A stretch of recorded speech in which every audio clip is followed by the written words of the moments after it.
রহমতুল্লাহ, সবাই আশা করি ভালো আছেন।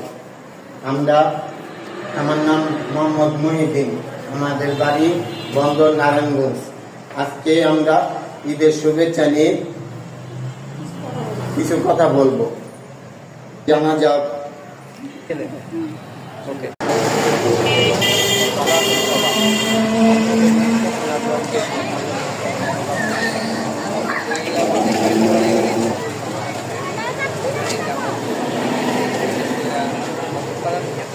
ছোট থেকে বড় এলাকায় ভিতরে এলাকায় প্রত্যেকটা যেরকম গরু ছিল, দেখা গেছে রাস্তাতে জায়গা ছিল, প্রত্যেকটা জায়গা থেকে গরু ছিল, বিশেষ করে আমাদের সাইমুল পুকুরের সামনে। এখন তেমন গরু দেখি নেই, দেখা গেছে খুব কমই, অথবা এত বছর না এবছর খুব কম এই জিনিসটা একটু এছাড়া বাকি সব কিছু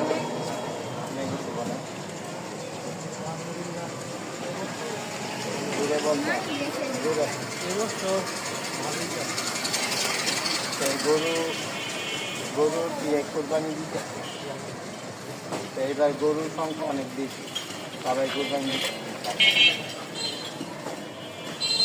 আর কি আর এখন তো আর কি করবো? এখন আমরা ফ্রেন্ডরা মিলে বেরোচ্ছিলাম, বাইক নিয়ে বেরোবো, বাইক নিয়ে ঘুরে গেলাম।